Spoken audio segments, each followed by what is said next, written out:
Muy buenas tardes, bienvenidos, bienvenidos. Mi nombre es José Gálvez, soy el coordinador de los bienes gerenciales. Bienvenidos a este gran tema que nos convoca el día de hoy. Demos la bienvenida a las 120 personas que se encuentran en estos momentos conectadas y la señorita Jimena Portocarrero, que es alumna del 10º semestre de la Escuela de Administración, va a dar lectura del currículum de nuestro expositor del día de hoy. Jimena, buenas tardes. Buenas tardes con todos. Bueno, ahora sí, nuestro expositor el día de hoy, el señor Alberto Valdés Barbosa, es profesional en economía con experiencia en la conducción y dirección de empresas y con sólida formación académica, ética y moral, fuerza y capacidad para la implementación y gerenciamiento de procesos, trabajos en equipo y consecución de objetivos propuestos, habilidad para motivar y liderar equipos hacia alcance de resultados, metas en la toma de decisiones con resultados exitosos, liderazgo de grupos humanos, facilidad en comunicación, actitud de servicio y trabajo bajo presión y poder establecer en cualquier ciudad del Perú. Bueno, en cuanto a sus estudios, nuestro expositor es egresado de la Universidad Nacional Agraria como economista. También hizo su maestría en la misma universidad, maestría en economía agrícola. En nuestra universidad hizo su doctorado en administración de negocios globales, así como un estudio de doctorado en economía en la Universidad Mayor de San Marcos. Actualmente ha tenido varias publicaciones, como una investigación con título Sostenibilidad en la cadena de valor del algodón para las exportaciones del sector textil en el Perú, en la Universidad Ricardo Palma, y Competitividad en desarrollo de las pymes en el proceso de apertura comercial en el sector textil y confecciones. Después, en cuanto a su experiencia laboral, actualmente es asesor académico. Fue asesor académico hasta el 2020 en la Escuela de Economía en nuestra Universidad Ricardo Palma, la Facultad de Ciencias Económicas y Empresariales. Fue coordinador del programa para adultos EPEL, también en nuestra Universidad Ricardo Palma y en la misma facultad. De igual manera, fue coordinador académico, fue coordinador general del programa EPEL en la universidad, docente universitario en la Universidad San Ignacio de Loyola, asistente administrativo en la Universidad Ricardo Palma, docente universitario en la Universidad de Lima, director de planificación en la Universidad Nacional del Callao, docente universitario en nuestra universidad hasta la actualidad. En cuanto al sector industrial, bueno, fue asesor del área de ventas en la empresa de detergentes Bosch. También participó en ventas en la empresa Diamante, supervisor de ventas en Muebles 501, la área de ensamblado en empresa Baquelita SA y supervisor de ventas en Molinera Bauer. En cuanto a su capacitación académica, desarrolló habilidades cognitivas en el estudiante en la Universidad San Ignacio de Loyola. En enero a febrero del 2018, bueno, el aprendizaje basado en proyectos colaborativos, la actividad del aprendizaje y la enseñanza, estrategia metodológica para la enseñanza, entre otros. Gracias. Ok, iniciemos entonces la conferencia Análisis Macroeconómico como herramienta de gestión de cambio. Alberto, tienes los micros para iniciar tu conferencia. Correcto. Correcto. Bien. Buenas tardes a todos los presentes. Empezando naturalmente por el director de la escuela y por las personas que están a cargo de este programa. Ya con buenos años de trabajo en la Facultad de Ciencias Económicas. Pues bien, ingresar al análisis como herramienta de gestión de cambio es un tema muy interesante, sobre todo ahora que tenemos nosotros en el mundo una serie de escenarios que se presentan, correcto, con la finalidad de poder acompañar a ello todas las estrategias para ingresar a corregir, digamos, lo que nosotros llamamos el riesgo y la incertidumbre, por un lado. Por otro lado, estos sistemas básicamente que aparecen, digamos, en el escenario, que lo utiliza ya el Banco Mundial y otros organismos multilaterales, estoy hablando de los llamados efectos, naturalmente rinoceronte, el efecto mariposa y el efecto básicamente del, ¿cómo se llama? Eh, bueno, y una serie de efectos que naturalmente han permitido precisamente establecer estrategias de trabajo para establecer correcciones, tanto en el ámbito, digamos, de la política monetaria como en el ámbito de la política fiscal. Pero todo gira en torno, digamos, a lo que es el concepto, todo lo que es el concepto de riesgo e incertidumbre. Pero empezamos principalmente por, digamos, entender qué cosa entendemos por nosotros por macroeconomía. La macroeconomía para nosotros es muy importante, sobre todo porque nos permite a nosotros visualizar hoy en día en el mundo todos los efectos del cisne negro, el rinoceronte, la mariposa, igualito, política monetaria, política fiscal, y todos los contenidos básicamente dentro de todas las modalidades y cambios que han habido, ahora todos se están conjugando, digamos, en el mundo. Hace pocos días acabábamos de ver nuevamente, ¿no es cierto?, que los problemas básicamente de la incertidumbre y el riesgo comienzan a tener, digamos, una fuerza tan grande, digamos que podemos ver estos mismos fenómenos en el caso de China, en el caso de Estados Unidos y la Unión Europea. Hemos tenido impactos, por ejemplo, en cuanto al comportamiento de los precios últimamente, ¿no es cierto? No sería nada raro, digamos, que nos encontremos ante fenómenos demasiadamente muy fuertes. El proceso de apalancamiento de Estados Unidos cada vez es más fuerte, ¿correcto? El índice de desempleo en Estados Unidos acaba de elevarse, y eso es un indicador muy importante para ver cómo impacta esto en la economía a nivel mundial, que está precisamente en esos efectos que se ha señalado hace breve momento. Cuando nosotros vemos la importancia de conocer este ámbito, señalamos básicamente la importancia que tiene conocer el contexto donde nosotros nos desenvolvemos. ¿Por qué razones? Porque siempre se ha dicho que la economía, digamos, es la ciencia de la vida diaria, y dentro de la economía están los dos principios fundamentales, que es la parte positiva y la parte negativa. Y cuando nosotros hablamos, la parte normativa y la parte positiva, la parte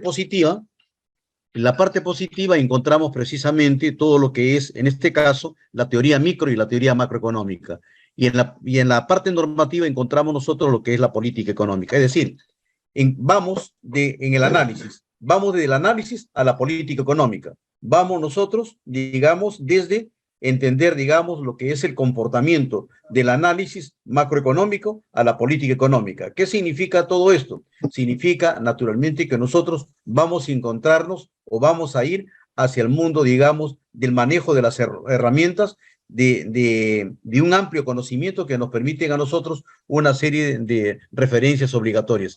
Y estas referencias obligatorias, naturalmente, nos permiten a nosotros ver dos conceptos visuales: el caso del riesgo o la incertidumbre, que son básicamente generadas, digamos, por un conjunto de información insuficiente muchas veces en los medios de prensa, que naturalmente afectan naturalmente a las decisiones de los agentes económicos. Y cuando hablamos de los agentes económicos, estamos hablando consumidores, estamos hablando empresas, estamos hablando propietarios de factores de producción, estamos hablando inversores, ahorradores, es decir, todos ellos los que operan en el mercado. Correcto. De ahí, básicamente, observamos con mucha claridad cuando estamos en clases, decimos, sí, señores, por este lado se comporta la demanda, por este lado se comporta la oferta. Y si nosotros vemos cómo se comporta la demanda y cómo se comporta la oferta, no es en el Perú, sino eso opera a nivel mundial a través de los llamados flujos de la actividad económica, donde nosotros observamos ahí con mucha, digamos, con mucha importancia, por ejemplo, las cadenas de suministros, tanto por el lado de la producción como por el lado del consumo. ¿Esto significa qué cosa? Significa, en primer lugar, que un quiebre o una ruptura de cada una de las cadenas de suministros genera lo que nosotros llamamos la recesión económica. Es decir, lo que nosotros conocemos, el shock de oferta y el shock de demanda. Se dice que el conjunto de la información es muy relevante e insuficiente. Cuando presentan, digamos, carencias, digamos, de elementos cuantitativos y cualitativos que naturalmente definen los intercambios realizados en los distintos mercados. Estas carencias, naturalmente informativas, de carácter cuantitativo, afectan directamente a los elementos fundamentales del intercambio, que son el precio y la cantidad del bien o servicio intercambiado. Por ejemplo, esto sucede cuando, por ejemplo, se introducen cláusulas valorativas imprecisas o difícilmente cuantificables. Tal es así como sucede, por ejemplo, con muchos instrumentos financieros emitidos por los tipos de interés flotante. Las principales interrogantes del campo y método de la economía. ¿Cuál es el estudio de la macroeconomía? ¿Cómo se estudia el proceso de análisis? ¿Cómo se trata de resolver los problemas macroeconómicos? Etcétera. Entonces, la respuesta naturalmente a estas interrogantes, digamos, se da con la solución en el estudio del campo de la macroeconomía, es decir, en el ámbito positivo al normativo, cabe decir, en el ámbito del análisis macroeconómico a la política macroeconómica, para poder lograr entender la importancia de los instrumentos e indicadores que nos llevan a nosotros a explicar los objetivos de los mismos. Por ejemplo, si hablamos de instrumentos macroeconómicos, podríamos decir nosotros lo siguiente, correcto, política monetaria, política fiscal, por señalar un caso. Cuando hablamos nosotros de indicadores, estamos hablando, por ejemplo, del crecimiento del Producto Bruto Interno o del PBI en términos del poder adquisitivo, correcto, que nos muestra a nosotros la importancia que tiene este indicador derivado de las herramientas en el crecimiento económico del país. Correcto. Lo mismo hablamos cuando hablamos, por ejemplo, del comercio internacional. Nos interesa básicamente ver el referente, en este caso el tipo de cambio real, que nos permite ver en qué medida, digamos, ha habido un impacto, por ejemplo, ¿no es cierto?, de los precios en el comercio internacional. Entonces, para ello, principalmente a veces, cuando estudiamos los cursos de economía, no nos fijamos en un elemento muy importante para nosotros, que son las elasticidades. Las elasticidades es muy importante, por ejemplo, para poder valorar, digamos, la importancia que tiene, por ejemplo, los precios o el impacto que tienen los precios, digamos, en los productos exportables. Lo mismo ocurre en el caso concreto de la elasticidad de la demanda, como también la elasticidad de la producción, para ver, en todo caso, cuál es, por ejemplo, para nosotros, el costo-beneficio de haber exportado un determinado producto. ¿Correcto?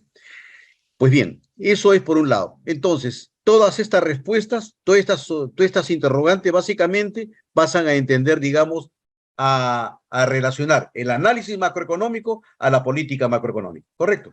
Pues bien, las principales características de la macroeconomía, ¿cuáles son? Estudia el funcionamiento de la economía a nivel global y general, explica la relación entre las distintas variables de la economía. Su objetivo es prevenir posibles crisis mediante el estudio de las variantes de la economía. No busca estudiar el comportamiento de cada mercado específico, ¿correcto?, sino que estudia el conjunto, cuando hablamos, naturalmente, de mercados, ¿correcto? Pues bien, por otro lado, las variables de la macroeconomía. ¿Qué cosa es una variable? ¿Qué cosa es una variable? Es todo aquello que influencia nuestras decisiones. Entonces, la macroeconomía utiliza instrumentos y variables para poder desarrollar estudios tales como, por ejemplo, el PBI, que ya sabemos que es una variable que mide la riqueza generada en el país. También tenemos la inflación, y la inflación lo podemos ver a través del índice de precios al consumidor, como también a través del deflactor, ¿correcto?, que corresponde a un aumento sostenido de los precios y los bienes y servicios. La tasa de desempleo es el número de personas sin empleo en un determinado territorio. Ya estamos viendo el caso de Estados Unidos, es muy preocupante lo que viene pasando, ¿correcto? La balanza de pagos junto con la balanza comercial miden las transacciones entre los diversos países, teniendo en cuenta, por ejemplo, los ingresos y los egresos de la economía. Tenemos la tasa de interés, el porcentaje de dinero que cobra el banco al ofrecer su crédito, por un lado. Y en esta tasa de interés tenemos que tener en cuenta todo aquello que hoy en día lo venimos escuchando, que es la tasa de interés de referencia. La tasa de interés de referencia es un indicador muy importante para poder evitar, por ejemplo, un fuerte incremento en el nivel de los precios. Lo aplica Estados Unidos, por ejemplo, cuando eleva las tasas de interés de referencia a través de la Reserva Federal, que naturalmente eso impacta en nuestra economía, lo impacta. Tiene sus impactos, correcto. Y aquí en el Perú ajustan también la tasa de interés cada vez que los precios se comienzan a elevar. Que no es lo mismo hablar tasa de interés de referencia con encaje. Son dos conceptos totalmente diferentes. El encaje básicamente está, digamos, ligado a evitar, digamos, la fuga de capitales.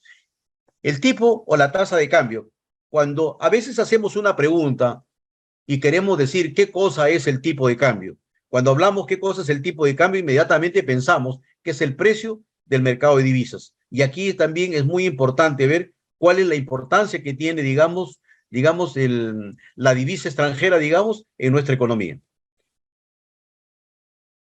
Los principales objetivos de la macroeconomía son los siguientes. Primero, fomentar el crecimiento del Producto Bruto Interno, que ya lo acabamos de señalar hace breves momentos, que tiene, digamos, un indicador muy importante, que es el PBI en términos per cápita, el PBI en términos reales o el PBI en términos del poder adquisitivo. Bajar la tasa de desempleo, fomentar la producción para poder generar nuevos puestos de trabajo, lograr la estabilidad en cuanto al nivel de los precios, que se logran muchas veces hacer a través de los ajustes mismos monetarios, ¿correcto? Evitar el déficit fiscal, es decir, que el Estado gaste más de los recursos de lo que ingresan, administrar el tipo de cambio, es decir, el valor de la moneda extranjera en moneda nacional y regular lo que es la balanza de pagos, la balanza comercial, ¿correcto? Importancia de la macroeconomía. Así como temas muy especiales en la economía, la macroeconomía juega un rol muy importante, digamos, cuando lo vemos en términos globales, ¿correcto? La macroeconomía radica, el estudio de la importancia de la macroeconomía radica en el papel fundamental, digamos, en el desarrollo del país, ya que las variables que analiza, los objetivos que persigue, son imprescindibles para el correcto funcionamiento de la economía. Aquí algo importante. Cuando nosotros hacemos un estudio de la economía desde el año 1950, hasta el año 2006, y más adelante también, observamos que hay una serie de indicadores de mucha importancia que manejan, por ejemplo, los indicadores de la macroeconomía. ¿Correcto? A través de los instrumentos, política monetaria, política fiscal, políticas de oferta, por ejemplo. ¿Correcto? Y ahí vamos a observar nosotros y observamos ahí cómo estamos logrando nuestros objetivos en términos de crecimiento. ¿Correcto? Pues bien, desde el año 1950, por ejemplo, hasta el año 2006, hemos encontrado nosotros un sinsabor. Nací en el año 49, perdón, y seguimos nosotros hablando sobre pobreza y extrema pobreza en el país. ¿Correcto? Pues bien, eso, digamos, para nosotros es bastante preocupante. Hemos estado pasando situaciones de hiperinflación. ¿Dónde empieza el proceso de hiperinflación en el país? Ingresa desde el primer gobierno de Belaúnde y explota en el gobierno de Alan García Pérez.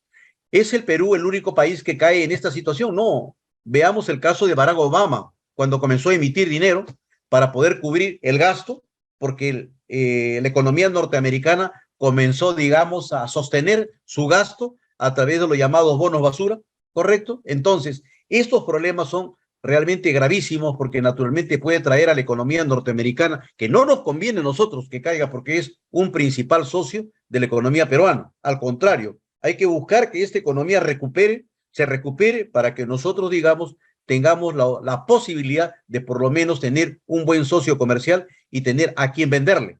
¿Correcto? No nos conviene básicamente China que caiga. No, China de una u otra manera es el combustible de la economía peruana.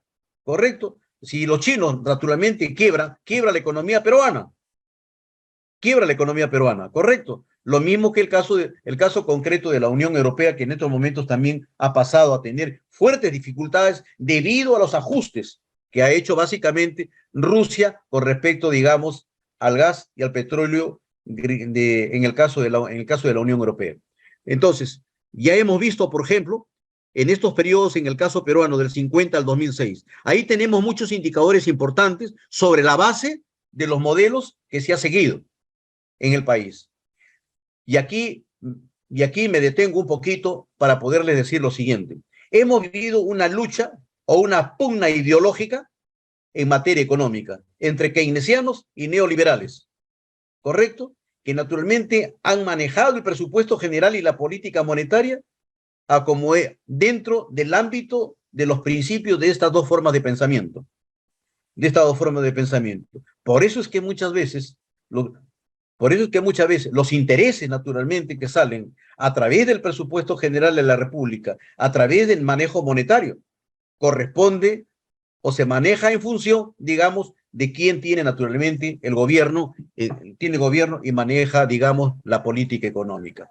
Pues bien, entonces, nos parece mentira realmente hablar de estas cosas del pensamiento keynesiano neoliberal, para que lo sepan todos ustedes, es el sustento sobre el cual se apoyan las decisiones de política económica. La política económica es muy importante dentro del marco presupuestal, es decir, digamos, el sustento jurídico, ¿no es cierto?, de cómo se manejan las políticas económicas, no solamente en el Perú, sino también en el mundo, ¿correcto? Si un estudio entonces adecuado, por eso digo, de la macroeconomía, una economía podría volverse inestable, digamos, sufriendo el desempleo, una elevada inflación, un déficit fiscal, es decir, el resultado básicamente puede contribuir a una crisis económica. Las fuentes que mayormente nos permiten a nosotros acudir a este tipo, digamos, de análisis, ya lo conocemos, son los organismos multilaterales, por ejemplo, como la del Fondo Monetario Internacional, la OCDE, el Banco Mundial, el Organismo Mundial del Comercio, por ejemplo, ¿sí? El Fondo Monetario, digamos, te permite a ti, a través de la web, visualizar, digamos, qué es lo que podemos encontrar como información en cuanto al funcionamiento de los mercados. La OCDE ofrece a través, digamos, de su página un importante, digamos, compendio de las estadísticas mundiales. El Banco Mundial cuenta con un amplio contenido de informes y publicaciones muy útiles para su estudio e interpretación. Pero no solo, perdón, en este caso, por ejemplo, este organismo ofrece una información libre de acceso de más de 2.000 indicadores sobre financiación, negocios, economía disponible en varios idiomas.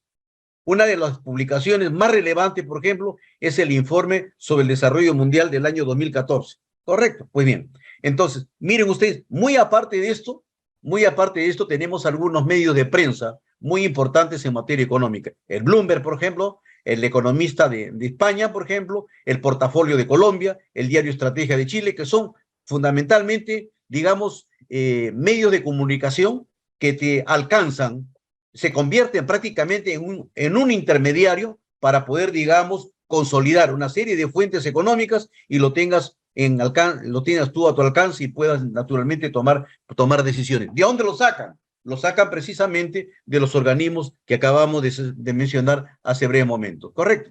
Pues bien, eso es en cuanto a las fuentes. Pues bien, el flujo circular de una economía abierta con gobierno. No menciono, en el asunto académico, estoy yo, digamos, no estoy muy de acuerdo, por ejemplo, que nos hablen o que se le hable a los estudiantes del flujo circular con una economía cerrada, con una economía con dos agentes económicos. No, tenemos una variedad de agentes económicos. Dentro de ellos, por ejemplo, está el gobierno, las familias, el resto del mundo y las empresas. ¿Por qué es tan importante esto? Porque dentro de este flujo circular podemos hablar de todos los indicadores económicos, podemos hablar sobre lo que es el riesgo, sobre el cual es la incertidumbre, qué variables naturalmente nos llevan a esos dos conceptos, ¿no es cierto? Es ahí, en este flujo circular, señores, en este flujo circular, que cuando naturalmente no hay una buena concurrencia de los agentes a los distintos mercados, se genera lo que nosotros llamamos una caída digamos, en las cadenas de suministros, ¿correcto? Es decir, cuando las empresas dejan de proveer, digamos, ¿no es cierto?, a las familias, al propio mercado de factores de producción, etcétera, etcétera. Y en un proceso donde quiebran las cadenas de suministros, entonces podríamos decir, oiga, señor profesor, entonces este flujo ya no tiene valor. Evidentemente ya no tendría valor en estas circunstancias, ¿correcto? Porque estamos en un momento en el cual la economía del mundo está a punto de colapsar totalmente, ¿correcto? Entonces, cuando viene el shock de oferta y viene el shock de demanda, llamamos nosotros a ello recesión económica. Es lo que ha ocurrido en la época de la cuarentena con el expresidente de la República, el señor Vizcarra. Con él ocurrió, digamos, quiebre total de las cadenas de suministros, que significa que tú solamente ibas al mercado a comprar un solo bien, dos bienes, tres bienes, pero solamente para alimentarte. pero no había, básicamente en el resto, no había en el resto, digamos, de los bienes cómo acudir hacia el mercado. Por ejemplo, no te podías comprar un par de zapatillas Nike, porque evidentemente nadie se le ocurría básicamente comprar zapatillas Nike, sino lo que buscaba es una zanahoria, una papa, la pata del pollo, la cabeza del pollo. A eso lo único que le interesaba a la gente, ¿no? Entonces, pues bien, eso es algo muy importante cuando hablamos de este flujo circular, que no te lo dicen los libros de economía. Los libros de economía en este aspecto, digamos, son demasiadamente limitados, ¿no? No llega mucho más allá a la fuente de análisis. Eso lo tenemos que hacer independientemente nosotros, los que nos dedicamos a la docencia y los que investigamos, digamos, en materia del uso de las fuentes, digamos, de información. Frank Knight es un economista, digamos, que teorizó sobre, digamos, la diferencia entre riesgo y la incertidumbre, que mucho lo utilizamos en economía, en la cual vimos nosotros la importancia, por ejemplo, del COVID y el riesgo, digamos, que nos llevó a la economía a una situación de alta volatilidad. Es decir, se analizó en función de cómo se comporta, por ejemplo, el cisne negro. ¿Correcto? Entonces, el riesgo es una cantidad susceptible de medición.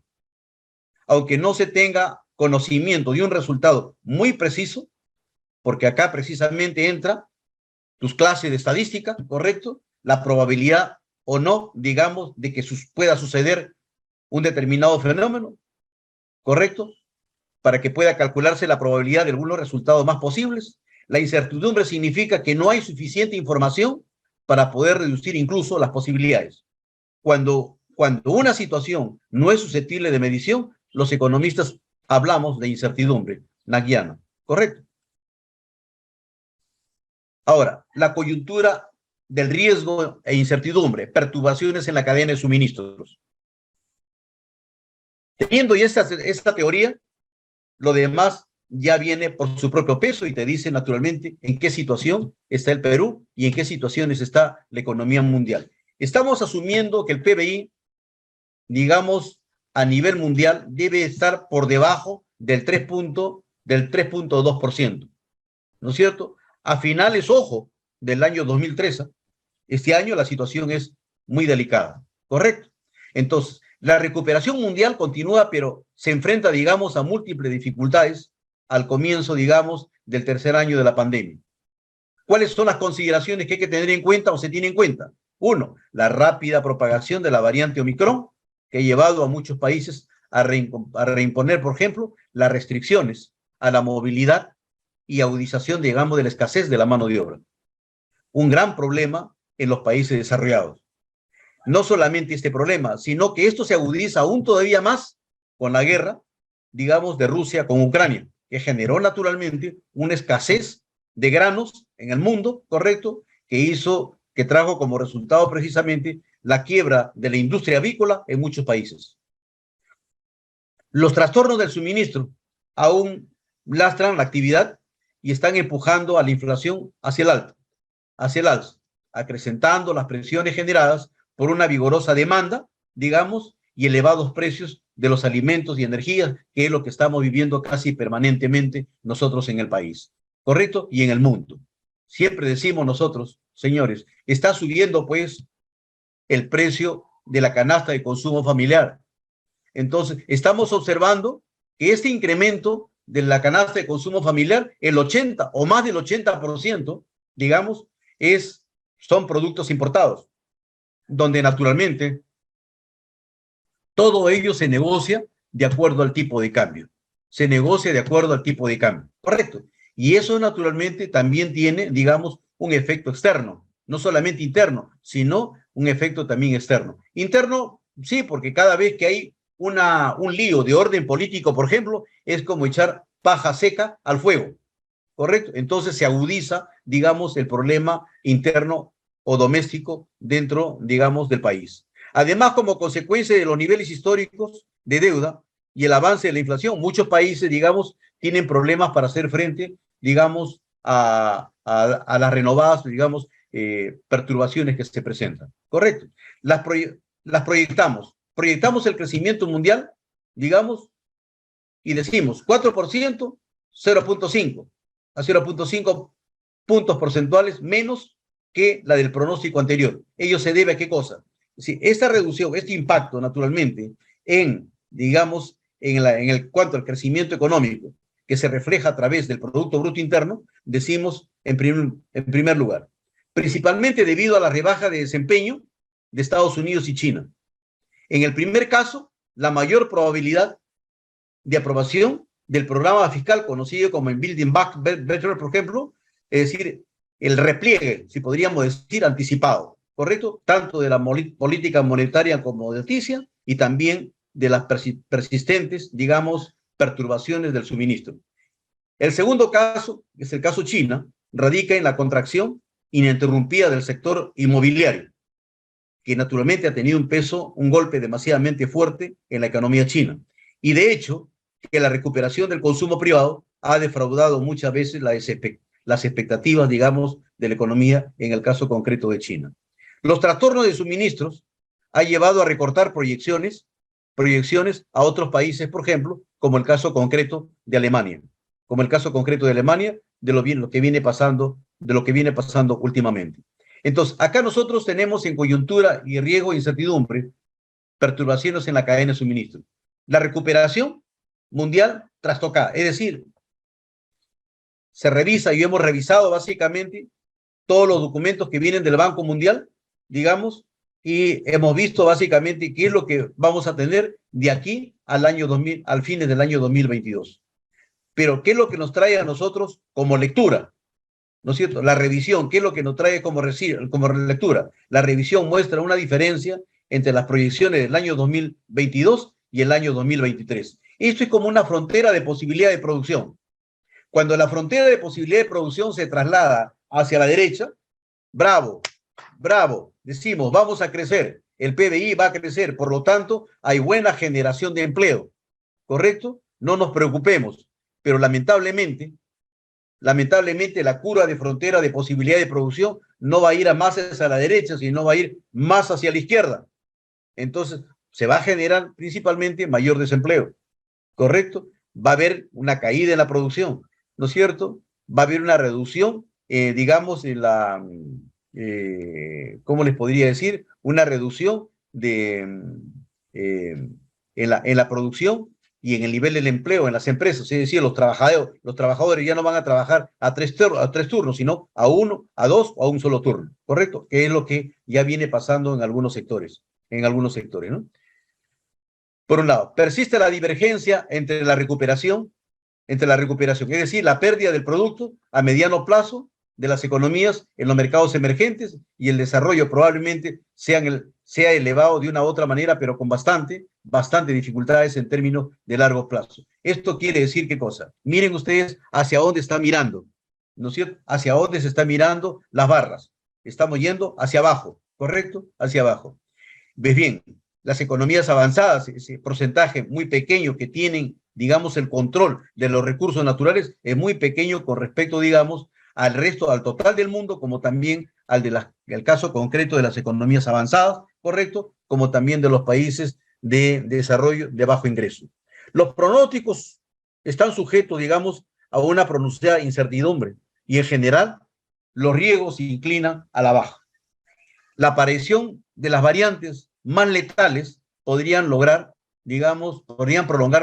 la crisis. Aquí hay que saber entender también algo muy importante. Saber separar o saber diferenciar entre lo que es la causa y el efecto. El COVID no es la causa de la recesión económica a nivel mundial. La recesión mundial es la causa de los males que está apareciendo en el mundo. Este es algo parecido como la famosa película de los Walking Dead, ¿correcto? Es algo parecido ahí donde hay enfrentamiento entre los mismos bloques de poblacionales, como también digamos que la sociedad ya está totalmente golpeada, que al final de cuentas anda como andan, digamos, en el desarrollo de esas 26 series, ¿no? Entonces, ¿qué han adoptado? Básicamente, China, que han adoptado en China para poder exacerbar los trastornos del suministro mundial, y si las tensiones naturalmente financieras afectan al sector inmobiliario del país, se va a trasladar naturalmente, digamos, a la economía en forma general, digamos, a ramificaciones mucho más amplias. Es decir, la crisis en China va a agudizar cada vez más, digamos, la economía a nivel mundial.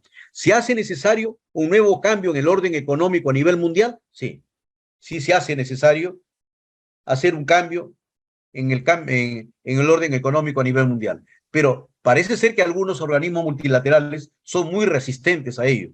Son muy resistentes a ello, ¿correcto? El alza sorpresiva de la inflación estadounidense, por ejemplo, podría encontrar una respuesta en una fuerte restrictividad, por ejemplo, de la política monetaria por parte de la Reserva Federal y un drástico endurecimiento de las condiciones, digamos, financieras a nivel mundial. ¿Correcto?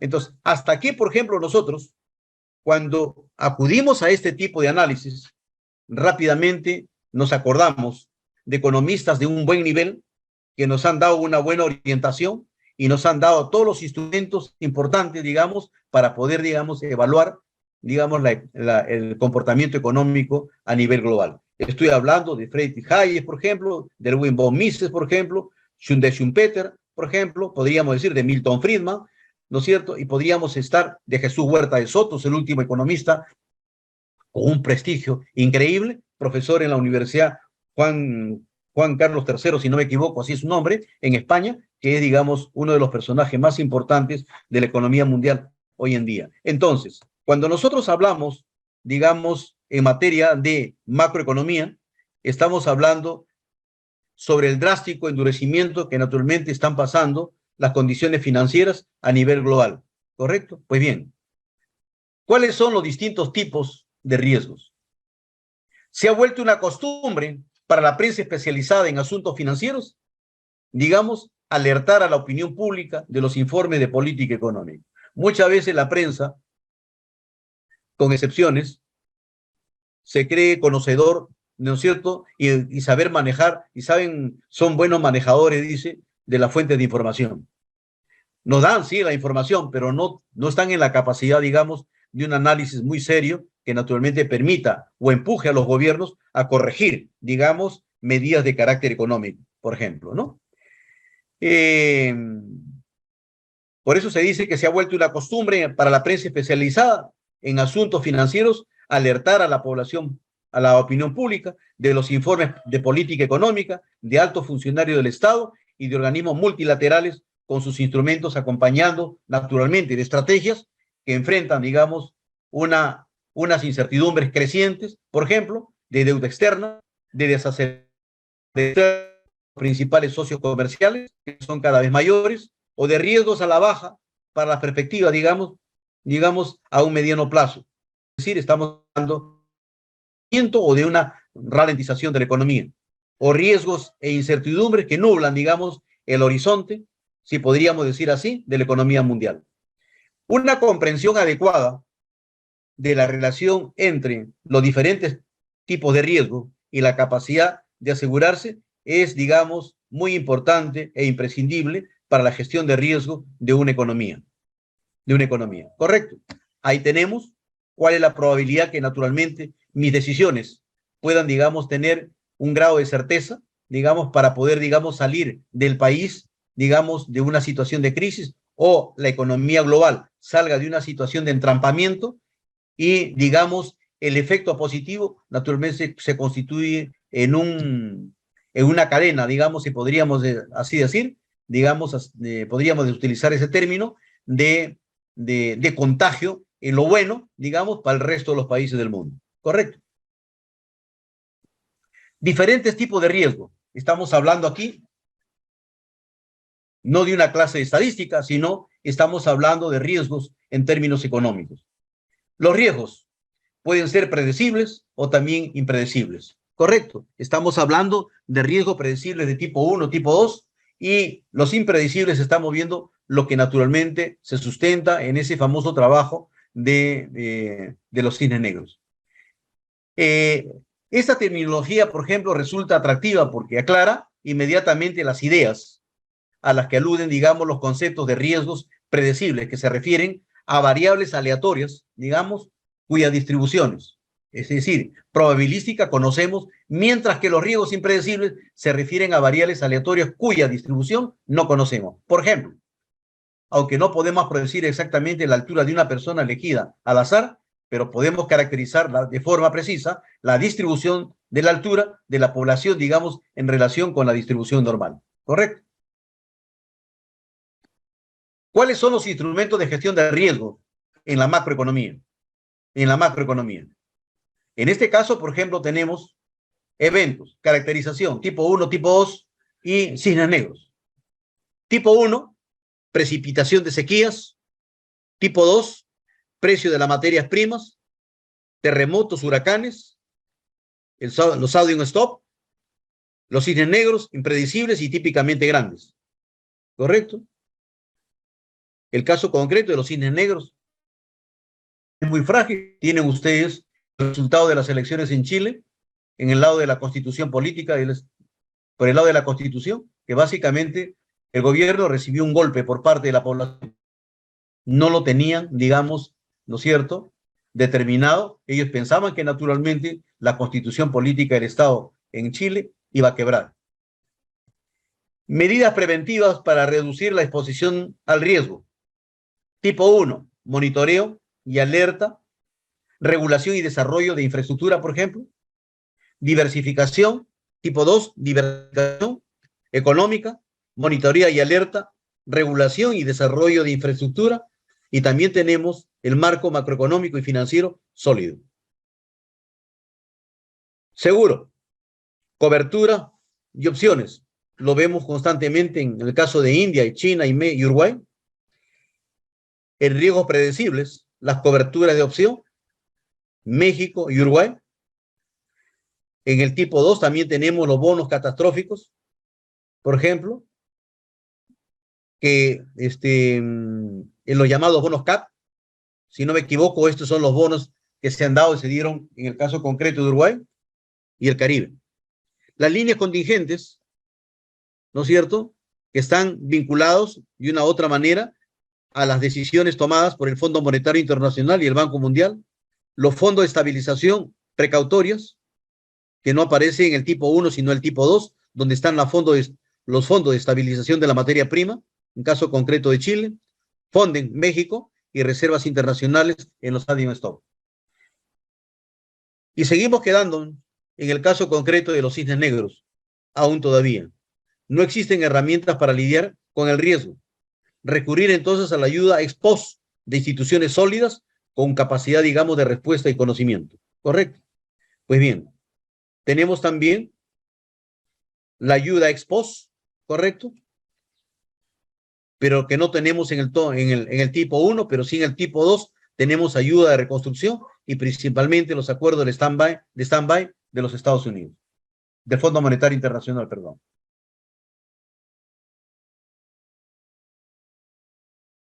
Pues bien, señores, esto podríamos decir en síntesis, digamos, lo que teníamos que ver principalmente con respecto, digamos, a los instrumentos macroeconómicos, digamos, aplicados al ámbito principalmente de esta disciplina de la economía. Entonces, lo que sí podríamos decir, probablemente que no existe una disciplina más importante para la vida diaria de las personas que la economía, y sin embargo, el analfabetismo y la incomprensión en lo que naturalmente concierne a esta materia son mayores con respecto a cualquier otra, si podríamos mencionar ello, salvo, digamos, tal vez las ciencias naturales, normalmente ajenas a las decisiones públicas. No se trata entonces, pues, simplemente de que un individuo sin mayores estudios o hábitos de lectura ignoren los principios básicos de la economía. Todos somos economistas en la vida diaria. Todos tenemos un economista interno, porque siempre tomamos decisiones. Cuando le pregunto a mis alumnos, ¿todos ustedes hacen política? Entonces la respuesta de todos ellos, sí, profesor, porque todos tomamos decisiones, ¿correcto? Todos tomamos decisiones. Entonces, un ejemplo emblemático que básicamente nos dieron acerca de todo ello fueron los filósofos políticos que naturalmente especulaban acerca de la redistribución de la riqueza, sin tener la idea de cómo crear la riqueza que pretender redistribuir, y menos aún de los efectos que produce su redistribución, digamos, en nombre de la justicia social. ¿Correcto? Entonces, en síntesis, podría decirles que espero, digamos, no haberlos cansado demasiado, pero creo que en síntesis podríamos decir que esto es la parte muy ligada al tema que se me dio para que lo expusiera el día de hoy. Es decir, estamos hablando del análisis macroeconómica como herramienta de gestión de cambio. Muchas gracias. Muchas gracias al profesor Alberto Valdés por darnos estos conocimientos en cuanto al análisis macroeconómico. Dentro del auditorio hay profesores, hay alumnos, tantos de administración y gerencia, contabilidad, hay de negocios globales, hay también participantes de ingeniería industrial y de otras carreras que se suman a estos conocimientos que como ya lo ha dicho el profesor, podemos repetir, son herramientas. La información macroeconómica hace que nosotros podamos recolectar información. Si bien es cierto, son factores que no las podemos manejar dentro de la empresa, pero sí conocer para podernos adaptar frente a ellas. No solamente a nivel nacional, sino también a nivel global, como se ha visto. Lo que necesitamos nosotros es elaborar un análisis de toda esta coyuntura económica, no solamente, como nuevamente lo repetimos, lo que pasa en nuestro país, lo que pasa en la región y lo que pasa en el mundo.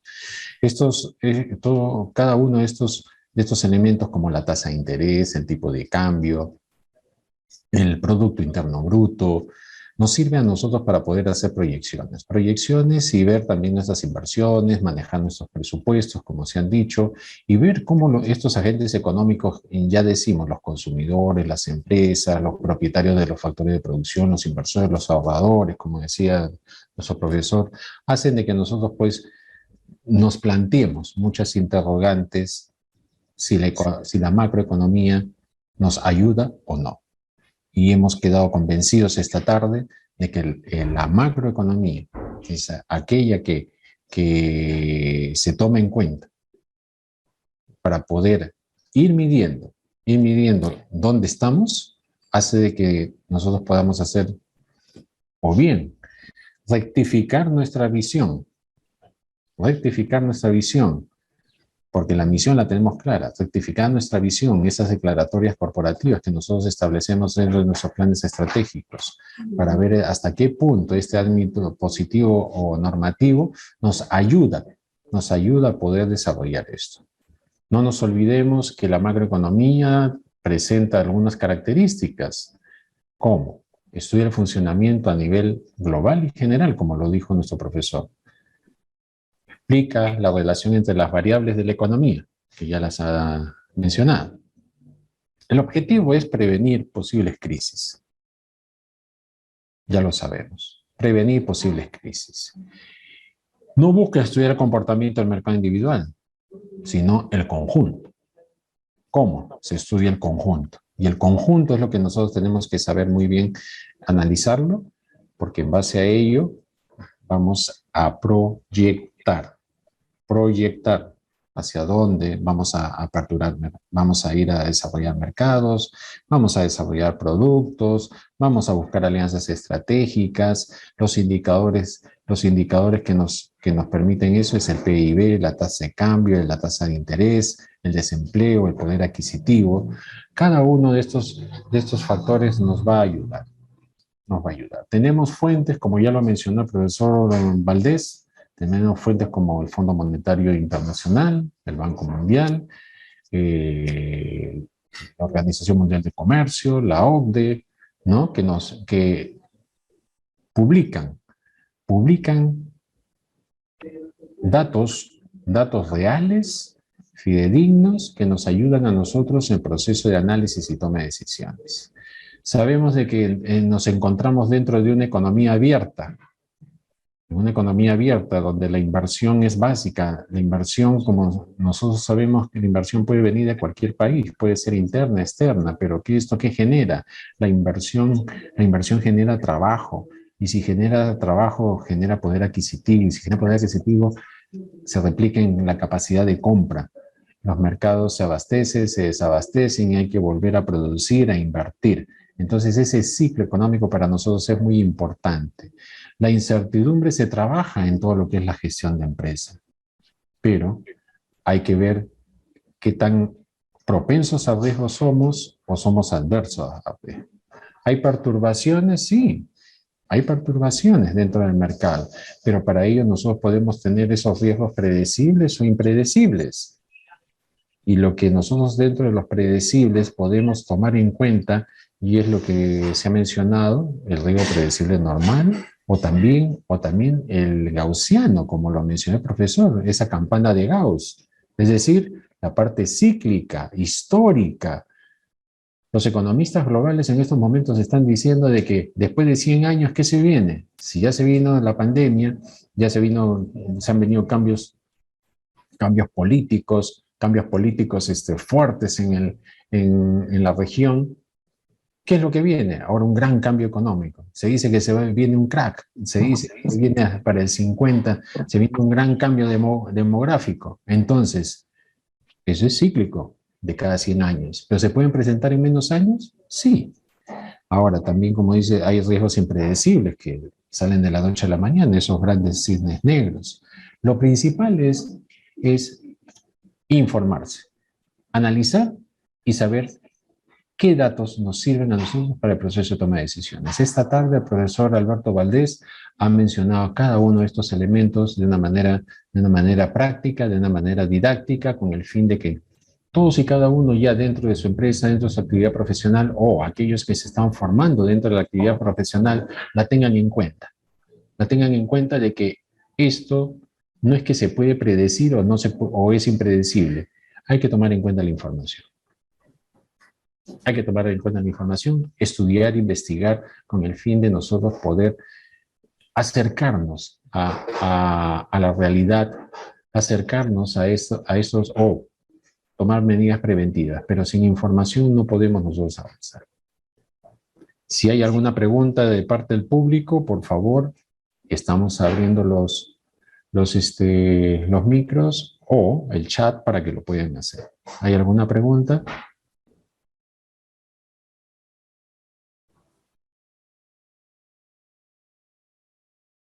¿Ninguna? Yo tenía alguna, profesor Valdés. Diga. Respecto al país, con toda esa data económica, macroeconómica que se ha ido presentando en estos últimos días, en cuanto a inflación. ¿Cómo ve para fin de año esto? Estás hablando en el caso peruano, ¿sí? Peruano. Bien. Pues bien,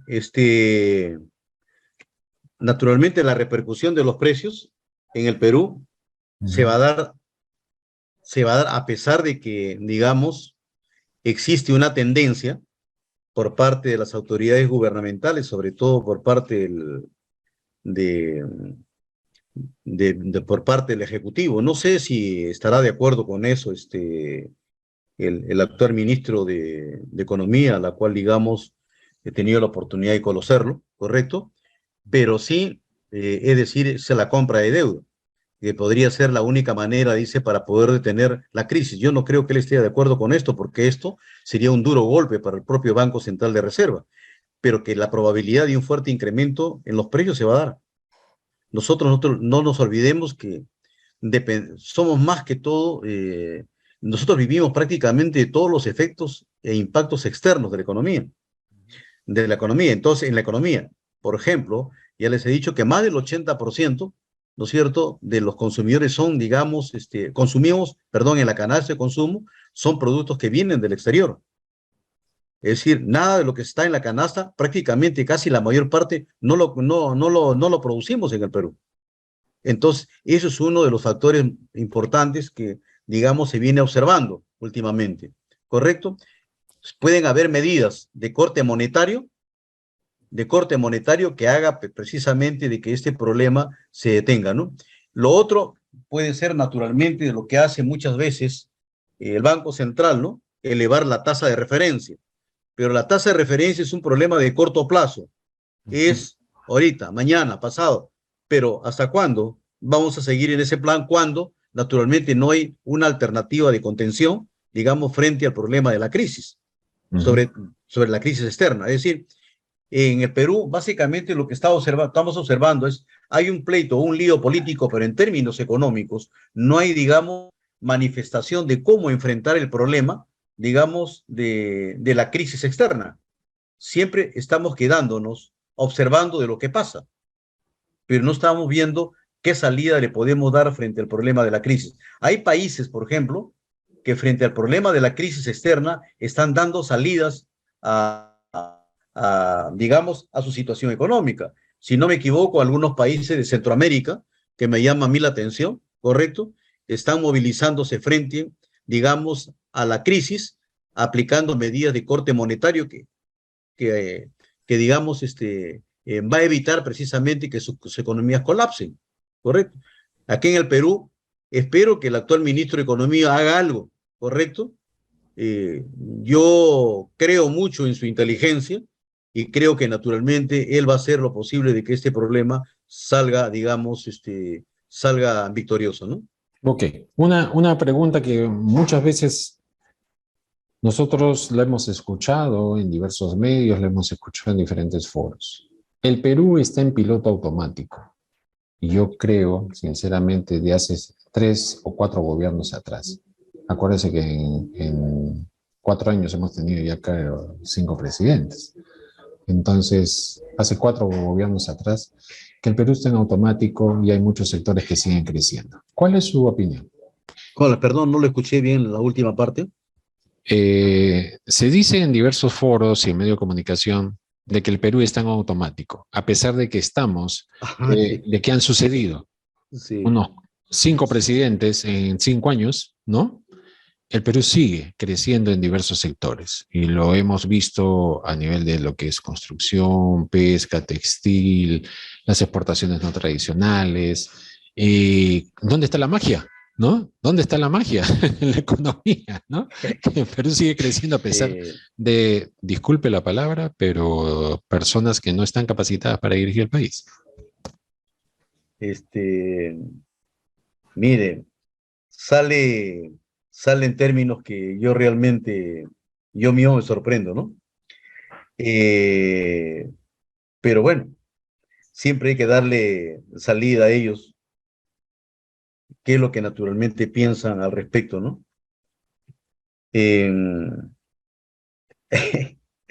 Este es un chiste realmente. Es decir, los pasos que de una u otra manera se dan es como si no tenemos en lo más absoluto ningún mecanismo que oriente o dirija la economía del país. Entonces, si es igualito que un avión que esté en los aires, ¿no? ¿Correcto? El piloto automático.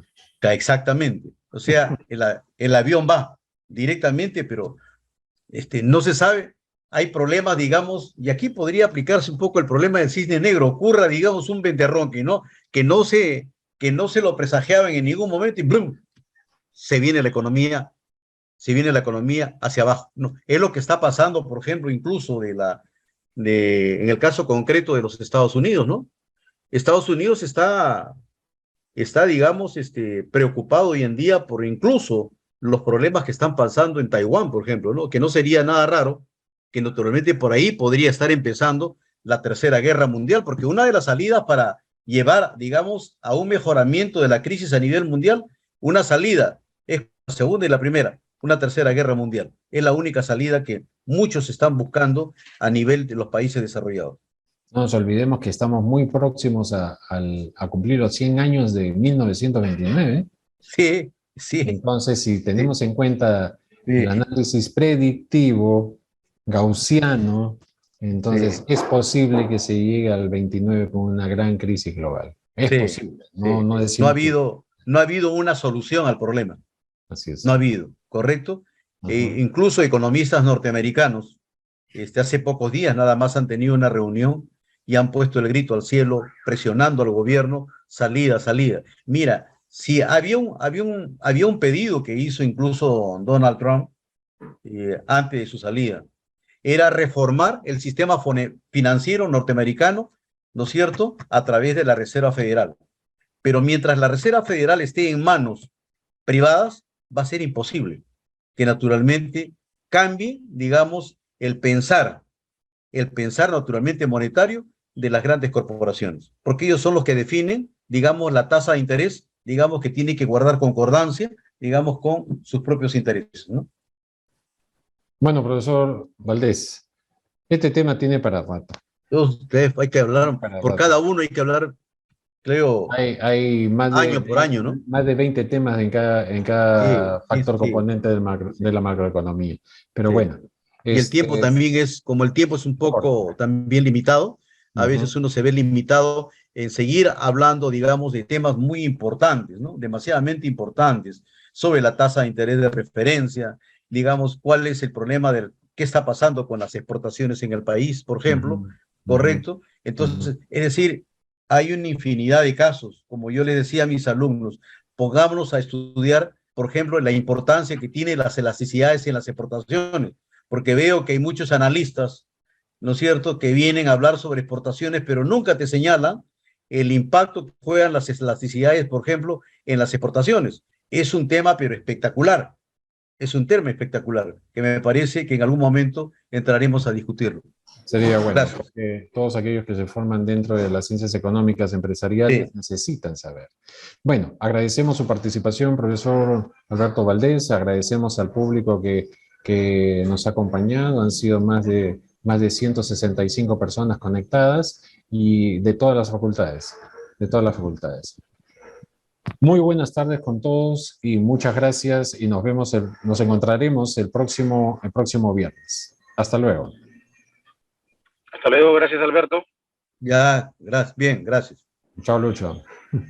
Chao, Pepe, nos vemos. Chao. Ya.